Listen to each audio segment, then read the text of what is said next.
Friends, welcome to my academy. तो friends, CTET 2024 जो कि आपका 21 जनवरी को होने वाला है, इसके लिए आज के सेशन में मैं आप लोगों के साथ में सीडीपी के प्रीवियस ईयर क्वेश्चन पेपर को सॉल्व करने वाली हूं और ये सारे ही क्वेश्चन आपके एग्जाम के पॉइंट ऑफ व्यू से इंपॉर्टेंट है। तो देखिए, यहाँ पर आपका फर्स्ट क्वेश्चन दे रखा है, किस अवधि के दौरान विचार अमूर्त और आदर्शवादी हो जाता है? शिशुअवस्था, प्रारंभिक बचपन, मध्य बचपन, किशोरा अवस्था। तो अगर हम प्याजे की फोर्थ स्टेज की बात करें, जिसका नाम है फॉर्मल ऑपरेशनल स्टेज यानी कि अमूर्त संक्रियात्मक अवस्था, तो उसमें उसमें बच्चा क्या करता है? एब्स्ट्रैक्ट थिंकिंग यानी अमूर्त चिंतन करना स्टार्ट कर देता है, जिसकी जो एज होती है वो 11 एवं होती है।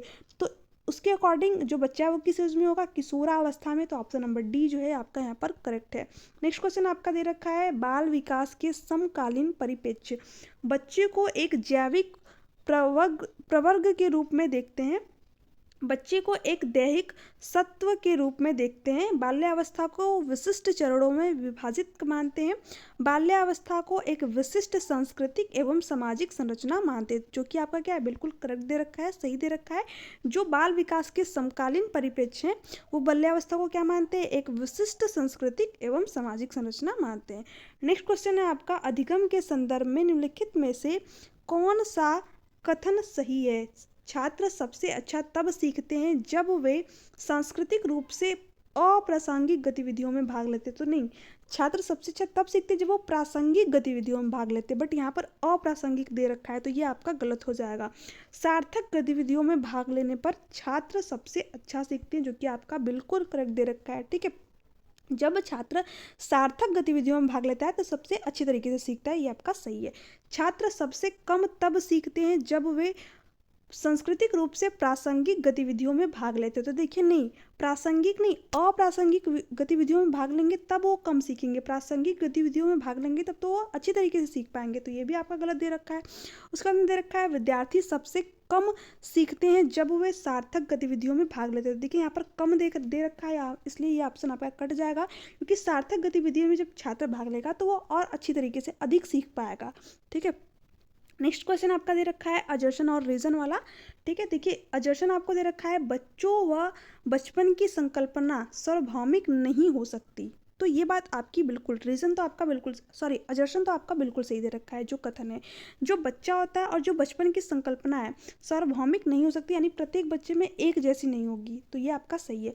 बच्चों व बचपन की समझ में उनके सामाजिक सांस्कृतिक परिवेश की कोई भूमिका नहीं होती। तो नहीं, ऐसी बात नहीं है। जो बच्चा होता है वो अपने समाज और संस्कृति से ही तो चीज़ों को सीखता है, तो ये आपका गलत दे रखा है। अजर्शन आपका सही, बट रीज़न क्या आपका गलत है। तो देखिए, ऑप्शन देख लेते हैं एक बार, ए और आर दोनों सही है, और आर सही व्याख्या करता है, ए की तो नहीं। अभी मैंने बताया कि जो आपका अजर्शन है वो सही है, रीज़न गलत है। तो देखते हैं, ए सही है लेकिन आर जो है गलत है, ये आपका सही हो जाएगा। ऑप्शन नंबर सी में दे रखा है, तो ऑप्शन नंबर सी जो है आपका यहाँ पर करेक्ट है। नेक्स्ट क्वेश्चन है आपका क्वेश्चन नंबर 5। यहाँ पर दे रखा है, एक प्रभावी अध्यापक अविभेदित अनुदेशन व मानकीकृत, ठीक है, मानकीकृत आकलन पर बल देता है। तो देखिए, जब भी आपके एग्जाम में मानकीकृत स्टैंडर्डाइज करिकुलम आ जाए, ठीक है, तो ये आपका पहले ही कट हो जाएगा। ठीक है, क्योंकि हमें फ्लेक्सिबिलिटी चाहिए। तो यहाँ पर आपका फर्स्ट वाला गलत है। उसके बाद में देख लेते हैं सेकेंड ऑप्शन क्या दे रखा है। यहाँ पर देखिए, अपने विद्यार्थियों की भावनात्मक आवश्यकताओं पर ध्यान रखता है। तो एक प्रभावी अध्यापक वही होता है जो कि अपने विद्यार्थियों की भावनात्मक आवश्यकताओं को भी ध्यान में रखे। तो ये आपका सही दे रखा है, तो ऑप्शन नंबर बी जो है यहाँ पर आपका करेक्ट है। गलत उत्तरों के लिए विद्यार्थियों को दंडित करता है। तो देखिए, हमें विद्यार्थियों को दंड नहीं देना है, ठीक है, किसी भी तरीके का पुरस्कार नहीं देना है, दंड नहीं देना है। तो ये सारी चीज़ें आपकी नेगेटिव होती है, तो ये आपका कट जाएगा। ज्ञान के ज्यों के त्यों पुनरुत्पादन पर बल देना है। तो रोड मेमोराइजेशन को हमें वैसे भी नहीं बढ़ावा देना है, तो ये आपका ऑप्शन डी जो है यहाँ पर गलत है। नेक्स्ट क्वेश्चन है यहाँ पर आपका क्वेश्चन नंबर 6। एक शिक्षक को बच्चों के बीच भ्रांतियों से किस तरह निपटना चाहिए? उनकी भ्रांतियों की पहचान करें लेकिन उन पर ध्यान नहीं देना चाहिए। तो देखिए, ये आपका गलत दे रखा है। ठीक है, जब शिक्षक ही नहीं ध्यान देगा तो कौन देगा? तो ये आपका गलत है।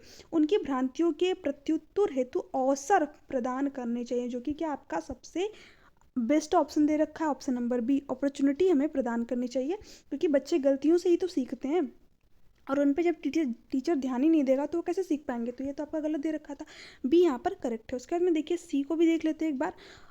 भ्रांतियों को व्यक्त करने के लिए बच्चों को दंडित करना चाहिए। तो अभी मैंने आपको बताया कि शिक्षार्थी या फिर जो विद्यार्थी उसको दंड नहीं देना है किसी भी प्रकार का, तो ये भी आपका गलत है। उन्हें सीधे एक उपचारात्मक शिक्षण के पास भेजना चाहिए। तो ऐसे तो पूरी क्लास ही चली जाएगी, क्योंकि जो सभी बच्चे जो है गलतियाँ करते हैं, तो ये भी आपका गलत दे रखा है। अब देखिए क्वेश्चन नंबर 7 है आपका, निम्न में से कौन सी शिक्षा शास्त्रीय योजना समालोचनात्मक चिंतन में वृद्धि करती है? ब्लैक बोर्ड से शिक्षक द्वारा लिखे गए उत्तरों की नकल करना। तो देखिए जब शिक्षार्थी सीधे सीधे उस चीज़ को नकल करके लिख ले रहा है, तो उसमें उसकी क्रिएटिविटी कहाँ पर दिख रही है? ठीक है, तो ये तो नकल कर रहा है, तो इसमें तो होगी नहीं समालोचनात्मक चिंतन, तो ये तो आपका कट जाएगा। मानस मंथन करना, ठीक है, जो कि क्या आपका सबसे करेक्ट दे रखा है। बच्चा क्या करेगा, कई डायरेक्शन में चीज़ों को सोच पाएगा, खुद जो है अन्वेषण करेगा, तो यहाँ पर ऑप्शन नंबर बी जो है आपका सही है।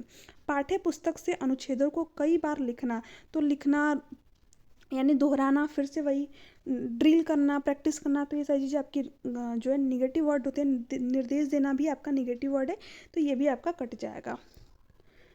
नेक्स्ट क्वेश्चन है आपका क्वेश्चन नंबर 8, बच्चों को आंतरिक रूप से अभिप्रेरित अधिगमकर्ता बनाने के लिए किस तरह से प्रोत्साहित किया जा सकता है? देखिए क्वेश्चन को ध्यान से रीड करिएगा, यहाँ पर क्या दे रखा है, आंतरिक रूप से, ठीक है, इंटरनल मोटिवेशन की बात हो रही है, एक्सटर्नल नहीं। तो हमें आंतरिक रूप से अभिप्रेरित करना है, तो ऐसे में देखिए क्या करना चाहिए, हौसला बढ़ाने के लिए इनाम देकर तो नहीं, ऐसा तो बच्चा एक्सटर्नल मोटिवेशन होगा, बाहरी रूप से मोटिवेटेड होगा, यानी वह सिर्फ और सिर्फ इनाम को पाने के लिए किसी भी काम को करेगा, तो ये तो आपका गलत है। त्रुटियां करने पर दंड देकर, तो देखिए दंड देना कभी भी सही नहीं होता आपका, तो ये आपका कट जाएगा। दंड जहाँ पर भी देखिए आप उसको कट दीजिए, वो ऑप्शन आपका नहीं होगा। अधिगम प्रक्रिया के दौरान की गई त्रुटियों से सीखकर बिना किसी नकारात्मक दंड के डर बिना, तो देखिए ये ऑप्शन जो है आपका सही हो जाए, क्योंकि क्या दे रखा था आपका, बिना किसी नकारात्मक डर के बिना, तो ये ऑप्शन आपका सही है। देखिए और उसके बाद में दे रखा है, शिक्षक द्वारा कक्षा में खास उपलब्धि वाले विद्यार्थियों पर खास ध्यान देकर, तो और बाकी सारे विद्यार्थी कहाँ जाएंगे, तो ये भी आपका गलत दे रखा है। एक चीज़ ध्यान में रखिएगा, जैसे कि मैंने आपको बताया, जो टैग वर्ड है आपके, ठीक है, टैग वर्ड, उसमें निगेटिव वर्ड में आपको दिख जाएगा दंड। दंड क्या होता है, आपका निगेटिव वर्ड है, ठीक है। बट देखिए यहाँ पर क्या दे रखा था, बिना किसी नकारात्मक दंड के डर के बिना, तो सिर्फ और सिर्फ आप अगर टैग वर्ड का यूज़ करके जाएंगे, टैग वर्ड पढ़ के जाएंगे, तो अपने एग्जाम में गलतियाँ करेंगे।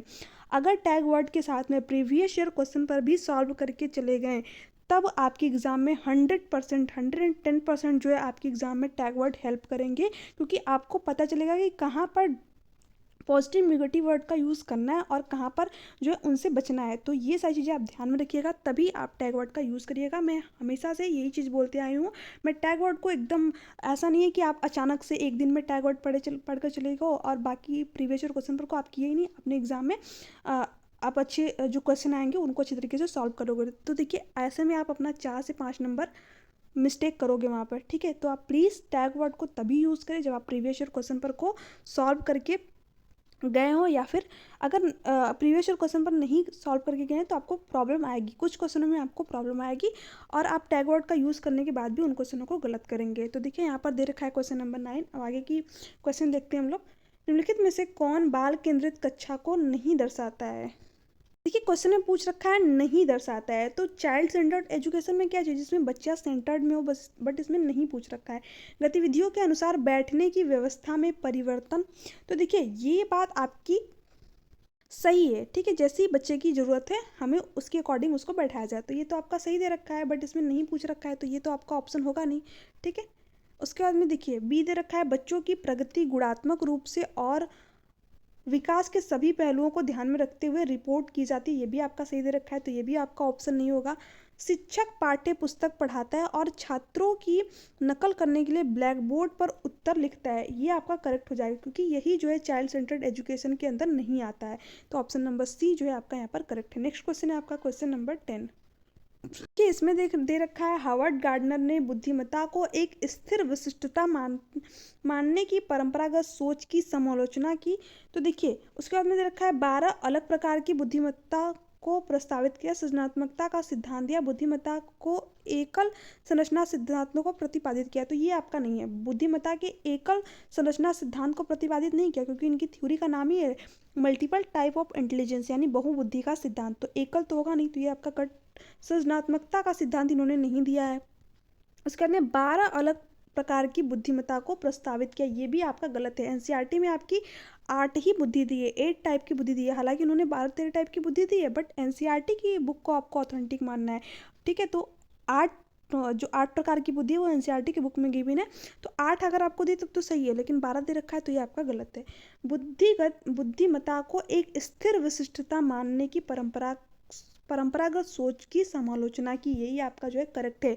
जो हार्वर्ड गार्डनर थे उन्होंने बताया कि बुद्धि क्या है, बुद्धि एकल नहीं है, यानी जो पहले स्पीयरमैन वगैरह ने दिया था कि सामान्य और विशिष्ट कारक है, उनकी इन्होंने जो है जितने भी लोगों ने दिया था उनकी समालोचना की। उन्होंने बताया कि बुद्धि जो व्यक्ति है उसके अंदर मल्टीपल टाइप ऑफ बहुबुद्धि पाई जाती है। तो ऑप्शन नंबर ए जो है आपका यहाँ पर करेक्ट है। नेक्स्ट क्वेश्चन है आपका क्वेश्चन नंबर 11, यहाँ पर दे रखा है प्रगतिशील शिक्षा में अधिगमकर्ता स्वतंत्र होते हैं व उनमें सीखने में जिज्ञासा होती है। तो देखिए ये आपका ऑप्शन सबसे बेस्ट दे रखा है, तो ऑप्शन नंबर ए यहाँ पर करेक्ट है। निर्देश के लिए पूर्णतः शिक्षकों पर निर्भर होते हैं, नहीं, निर्देश नहीं देना है बच्चों को अभ्यास प्राणी ड्रिल अभ्यास आपका पहले ही गलत है। निष्क्रिय प्राणी आपको जहाँ पर भी दिख जाए ये आपका पहले ही गलत हो जाएगा, ठीक है। नेक्स्ट क्वेश्चन है आपका क्वेश्चन नंबर 12, इसमें दे रखा है वाइगोत्स्की पद्धति जिसमें शिक्षक और छात्र सीखने में सहयोग करते हैं क्या कहलाता है?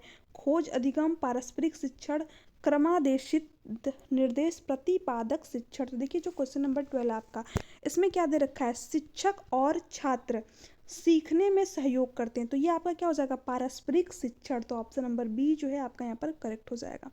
नेक्स्ट क्वेश्चन है लॉरेंस कोहल वर्ग द्वारा प्रतिपादित नैतिक विकास के किस स्तर पर व्यक्ति अपने निर्णय को व्यक्तिगत अधिकारों पर और सर्वोपरि अच्छाई परिणाम पर आधारित करता है? तो देखिए अगर लिख दे एग्जाम में सर्वोपरि यानी सार्वभौमिक अच्छाई परिणाम पर आधारित करता है, तो ये आपका किस में आ जाएगा, कोहल वर्ग के सार्वभौमिक नैतिक सिद्धांत अभिविन्यास के अंदर। तो ऑप्शन नंबर डी जो है आपका यहाँ पर करेक्ट है।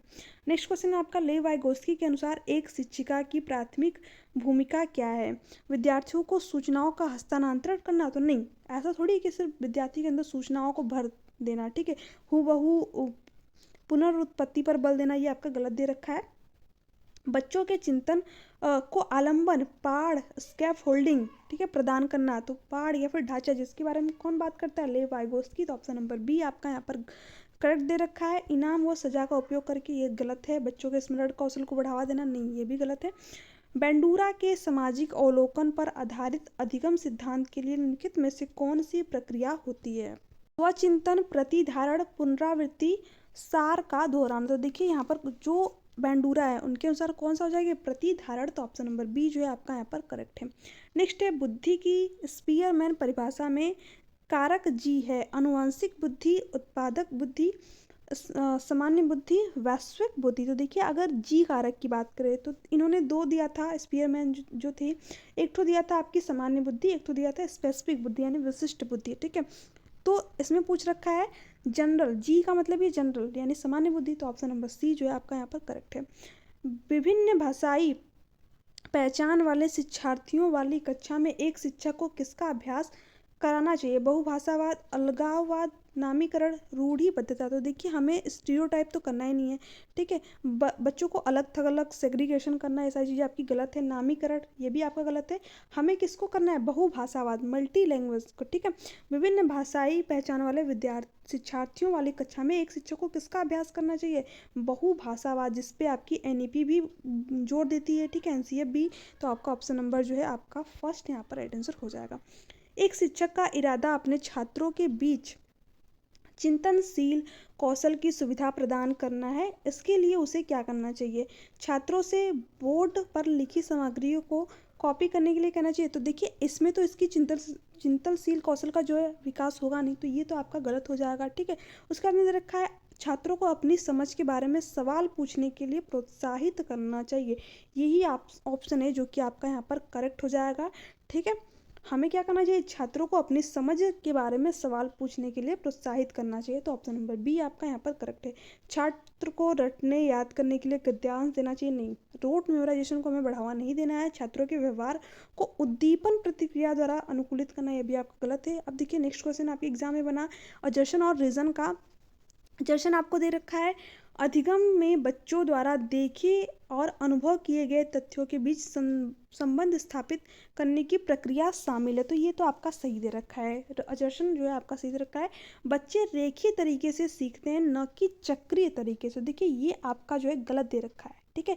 जो बच्चे क्या होते हैं, स्पाइरल वे में सीखते हैं, रेखीय तरीके से थोड़ी सीखते हैं, ठीक है। तो बच्चे का विकास है वो भी तो ऐसे होता है, कभी जो है कम होता है, कभी ज़्यादा, ठीक है। आप लोगों ने पढ़ाई होगा कि जो शिशुअवस्था में विकास काफ़ी तेजी गति से होता है, फिर किशोरावस्था में अलग तरीके से होता है। तो स्पाइरल वे में होता है, लीनियर नहीं होता है आपका विकास, स्ट्रेट लाइन में नहीं होता है, ठीक है। तो रीजन तो आपका गलत दे रखा है। ए क्या है आपका सही है, अजर्शन सही है, बट रीजन उसका गलत है। यानी ए और आर दोनों सही है, आर ए की सही व्याख्या करता है, गलत। ए और आर दोनों सही है लेकिन आर सही व्याख्या नहीं करता है ए की, ये भी गलत दे रखा है। ए सही है लेकिन क्या है, आर जो रीजन दे रखा है वो उसका गलत है। तो ऑप्शन नंबर सी यहाँ पर आपका करेक्ट है। नेक्स्ट क्वेश्चन आपका क्वेश्चन नंबर 20 यहाँ पर दे रखा है, क्या एक शिक्षक को कक्षा की एक सत्ताधारी व्यक्ति के रूप में देखा जाना चाहिए जिससे कोई चुनौती न दे सके? हाँ, इससे विद्यार्थियों को शिक्षक के आज्ञा पालन व आदर करने के मूल्यों की सीख मिलती है। नहीं, ऐसा थोड़ी है कि बस शिक्षक का विद्यार्थी आज्ञा पालन के लिए जो है गया है, ये गलत है आपका। क्योंकि देखिए यहाँ पर क्या दे रखा है, एक सत्ताधारी व्यक्ति के रूप में देखा जाना चाहिए। तो नहीं, शिक्षक को क्या होना चाहिए, शिक्षक को सत्ताधारी नहीं, बच्चों को अंडरस्टैंड कर सके, समझ सके, ठीक है। प्रजातांत्रिक कक्षा में हमें परिवेश चाहिए, ठीक है, और शिक्षक भी उसी उसी के अकॉर्डिंग होना चाहिए। तो देखिए यहाँ पर तो गलत दे रखा है। अब देखिए हाँ जहाँ पर है वो तो आपका ऑप्शन होगा नहीं, ठीक है। नहीं, विद्यार्थी ऐसे शिक्षकों से प्रश्न पूछने से हिचकते हैं जिससे उनकी संप्रत्यक्ता स्पष्टता में कमी आती है, जो कि आपका क्या है, सही दे रखा है। क्योंकि अगर जो टीचर है वो काफ़ी सख्त होगा, ठीक है, बच्चों की बातों को सुनेगा ही नहीं, तो बच्चा क्या करेगा, उसके सामने अपनी बात कहने में हिचकिचाएगा, कहीं नहीं पाएगा। तो यही ऑप्शन आपका जो है सही है। उसके नेक्स्ट क्वेश्चन आपके एग्जाम में बना, वैकल्पिक अवधारणाओं के संदर्भ में निम्नलिखित में से कौन सा कथन सही है? वैकल्पिक अवधारणाएं हमेशा निराधार होती हैं और शिक्षकों द्वारा उन्हें अत्यधिक हतोत्साहित किया जाना चाहिए। तो नहीं, ऐसा थोड़ी है, तो उत्साहित नहीं करना चाहिए, ठीक है, क्योंकि इसमें दे रखा है निराधार। ऐसे थोड़ी, जो वैकल्पिक अवधारणाएं होती है वो तो बल्कि शिक्षकों, जो विद्यार्थी होती है उनकी समझ बनाने का एक बेस होती है, एक आधार होती है। तो ये आपका गलत है। उसके बाद में वैकल्पिक अवधारणाएं बच्चों की सीखने की क्षमता में मध्यस्थता करने में सार्थक है। ये आपका सबसे बेस्ट ऑप्शन है। तो ऑप्शन नंबर बी आपका यहाँ पर करेक्ट है। वैकल्पिक अवधारणाएं वैचारिक परिवर्तन और संज्ञानात्मक क्षमताओं के बारे में कुछ भी नहीं दर्शाती हैं। ये आपका गलत है, ये भी आपका गलत है। केवल उन्हीं बच्चों में बनती है जिनकी तांत्रिक संबंधी कमी होती है। ये आपका गलत दे रखा है। विकास के संदर्भ में कौन सा कथन गलत है? अब देखिए ये क्वेश्चन इंपॉर्टेंट है। विकास के प्रत्येक चरण में खतरा है, विकास उत्तेजना द्वारा सहायता युक्त नहीं है, सांस्कृतिक परिवर्तन के द्वारा विकास प्रभावित है, विकास की प्रत्येक अवस्था में विशिष्ट व्यवहार है। तो देखिए अगर हम बात करें तो इसमें गलत कथन पूछ रखा है, तो इसमें क्या आपका गलत कथन हो जाएगा? अगर हम फर्स्ट ऑप्शन की बात करें तो इसमें दे रखा है विकास के प्रत्येक चरण में खतरा होता है। ये सही बात है आपकी। ऐसा तो है नहीं कि आप शिशुअवस्था में या फिर बाल्यावस्था में, किशोरावस्था में चले गए तो आप खतरा नहीं रहेगा, खतरा तो हमेशा ही रहता है ना। तो ये आपका सही दे रखा है, क्योंकि हमें गलत कथन बताना है। विकास उत्तेजना द्वारा सहायता युक्त नहीं है, यही जो है आपका गलत है। ये आपका ऑप्शन सही हो जाएगा, क्योंकि गलत कथन जो है पूछ रखा था। नेक्स्ट क्वेश्चन आपके एग्जाम में बना, वास्तविक जीवन की समस्याओं पर चर्चा को सुसाध्य करने और विद्यार्थियों के विविध परिप्रेक्ष्यों पर चिंतनशील होने के लिए प्रोत्साहित करने से विद्यार्थी डैश का विकास करने में मदद मिलेगी। समालोचनात्मक चिंतन, अधीनता, आत्मकेंद्रितता, भ्रांतियाँ। तो देखिए अधीनता तो होगा नहीं, आत्मकेंद्रितता भी नहीं होगा, भ्रांतियाँ। यहाँ पर क्या सही हो जाएगा आपका? ऑप्शन नंबर ए, समालोचनात्मक चिंतन, ठीक है। नेक्स्ट क्वेश्चन है आपका क्वेश्चन नंबर 24। यहाँ पर दे रखा है, पुरुष स्त्रियों की अपेक्षा ज़्यादा बुद्धिमान होते हैं, यह कथन। तो देखिए जो इस तरह के कथन होते हैं जिसमें एक जेंडर को ज़्यादा महत्व दिया जाता है, ये किसको प्रदर्शित करते हैं? आपके लैंगिक पूर्वाग्रह को प्रदर्शित करते हैं, यानी जेंडर स्टीरियोटाइप को दर्शाते हैं। तो ऑप्शन नंबर ए आपका यहाँ पर करेक्ट है। नेक्स्ट है, डैश चरण के दौरान अन्वेषण सबसे महत्वपूर्ण है। आरंभिक बाल्यावस्था, पूर्व विद्यालय, शिशुकाल, किशोरा अवस्था। तो देखिए जो खोज है, अन्वेषण है, वो किसमें सबसे महत्वपूर्ण होगा? किशोरा अवस्था में। तो ऑप्शन नंबर डी जो है आपका राइट आंसर हो जाएगा यहाँ पर। नेक्स्ट क्वेश्चन है आपका, विद्यार्थी द्वारा ग्रहित जेंडर रूढ़िबद्धता को भंग करने के लिए एक अध्यापिका को क्या करना चाहिए? विद्यार्थियों को उन रूढ़िबद्धताओं के साथ रहने देना चाहिए, तो देखिए ऐसे तो बढ़ावा मिलेगा, ये आपका गलत है। ऐसे विविध उदाहरण साझा करने चाहिए जो उन रूढ़िबद्धताओं को चुनौती दे, ये आपका सबसे अप्रोप्रिएट है। ठीक है, तो ऑप्शन नंबर बी आपका यहाँ पर करेक्ट आंसर हो जाएगा। इसमें दे रखा था जो विद्यार्थी ऐसी रूढ़िबद्धता को व्यक्त करते हैं उनका मजाक उड़ाना नहीं, ये आपका गलत है, बच्चे का मजाक नहीं उड़ाना है। ठीक है, क्वेश्चन आपके एग्जाम में पूछा बुद्धिमत्ता और रचनात्मकता के बीच संबंध के बारे में निम्नलिखित में से कौन सा कथन सही है। तो अगर हम क्वेश्चन नंबर 27 की बात करें तो इसमें दे रखा है बुद्धिमत्ता और रचनात्मकता मनुष्य के व्यक्तित्व के स्वतंत्र पहलू होते हैं। उसके बाद में दे रखा है बुद्धिमत्ता और रचनात्मकता केवल वातावरणीय कारकों द्वारा अर्जित किए जाते, तो देखिए नहीं, जो हमारा विकास ही होता है वो क्या होता है, हेरिडिटी और इन्वायरमेंट का गुणनफल होता है, तो केवल वातावरणीय, ये आपका गलत हो जाएगा। बुद्धिमत्ता और रचनात्मकता में कोई अंतर नहीं होता, तो ऐसा तो है नहीं, बुद्धिमत्ता और रचनात्मकता में कोई अंतर ही नहीं होगा। ठीक है, अंतर होता है, रचनात्मकता की अभिव्यक्ति के लिए बुद्धिमत्ता की आवश्यकता नहीं पड़ती है, तो नहीं, जब बुद्धिमत्ता ही नहीं रहेगी तो हम रचनात्मक कैसे होंगे, क्रिएटिव कैसे होंगे, क्योंकि तो ये भी आपका गलत हो जाएगा। उसके बाद में देखिए जो फर्स्ट ऑप्शन बचा आपका, जो कि यही वाला क्या आपका राइट आंसर हो जाएगा। नेक्स्ट क्वेश्चन है आपका क्वेश्चन नंबर 28। यहाँ पर अजर्शन और रीजन के फॉर्म में क्वेश्चन बना। अजर्सन आपको दे रखा है एक शिक्षिका को विद्यार्थियों को विविध परिस्थितियों में अधिगम को लागू करने के अवसर देने चाहिए। अजर्सन तो आपका सही दे रखा है। ठीक है, सीखे गए संप्रत्यों को किन्हीं परिस्थितियों में लागू करने से शिक्षार्थियों का ज्ञान गहरा और दीर्घकालीन हो जाता है। रीजन भी आपका जो है सही दे रखा है। ठीक है, तो यहाँ पर ए और आर जो है दोनों सही हैं, और आर क्या है, ए की सही व्याख्या भी करता है, तो ऑप्शन नंबर ए ही है जो कि आपका करेक्ट आंसर हो जाएगा। नेक्स्ट दे रखा है लेव वाइगोस्की के अनुसार निम्नलिखित में से किस चरण के माध्यम से एक बच्चा भाषा के विकास में संगति करता है। ठीक है, तो देखिए अगर अब हम इस क्वेश्चन की बात करें तो इसमें दे रखा है उदासीनीकरण भाषा, उदासीन भाषा, सामाजिक भाषण, आंतरिक भाषण, तो तीनों ही की बात कौन करता है, आपके लेव वाइगोस्की करते हैं, तो तीनों ही बातें सही हैं। आपका ऑप्शन नंबर डी में दे रखा है फर्स्ट, सेकंड और थर्ड। आज का लास्ट क्वेश्चन, एक 13 वर्षीय बालक बात बात में अपने बड़ों से झगड़ा करने लगता है और हमेशा स्वयं को सही साबित करने की कोशिश करता है, वह विकास की किस अवस्था में है, किशोरावस्था, बाल्यावस्था, प्रारंभिक बाल्यावस्था, युवा अवस्था। तो देखिए वो विकास की किस अवस्था में है, बाल्यावस्था में। ठीक है, क्योंकि इसमें क्या दे रखा है, स्वयं को हमेशा साबित करने की कोशिश में रहता है, तो वो किस एज में होगा, 13 वर्षीय। ठीक है, तो अवस्था होता है आपका, एज तो आपको पहले ही दे रखा है ना 13 वर्षीय, तो बाल्यावस्था को अगर हम डिवाइड करें तो एक तो आपका होता है अर्ली चाइल्डहुड। ठीक है, यानी प्रारंभिक बचपनावस्था, एक होता है आपका मिडिल चाइल्डहुड। ठीक है, यानी मध्य बचपनावस्था। तो अर्ली चाइल्ड की जो एज होती है वो तो आपकी होती है 2 से 7 वर्ष, और जो इसकी होती है वो होती है 7 से 12, या 12 और 13 तक भी हो जाती है। ठीक है, देखने को मिल जाता है, तो यानी 13 तक, तो आपका जो है ऑप्शन नंबर बी ही है जो कि आपका यहाँ पर राइट है। ठीक है, तो आई होप कि आपको सारी चीज़ें पसंद आई होगी। वीडियो अच्छी लगी तो वीडियो को, चैनल को सब्सक्राइब कर दीजिएगा, बेल आइकन को प्रेस कर दीजिएगा ताकि हर वीडियो की नोटिफिकेशन आप तक पहुंच सके। और देखिए आपके कोई भी क्यूरीज या फिर कोई भी डाउट हो, ठीक है, तो आप नीचे कमेंट सेक्शन में कमेंट करके पूछ सकते हो या फिर टेलीग्राम पर मैसेज कर सकते हो। इसका PDF आपको टेलीग्राम चैनल पर मिल जाएगा। और देखिए जो नोट्स है EVS के हो या फिर CDP के हो, सारी चीज़ों के नोट्स मैंने टेलीग्राम पर भेज दिया है, तो वहाँ से आप डाउनलोड करके अपना रिविज़न कर सकते हो। Thanks for watching me, thank you so much.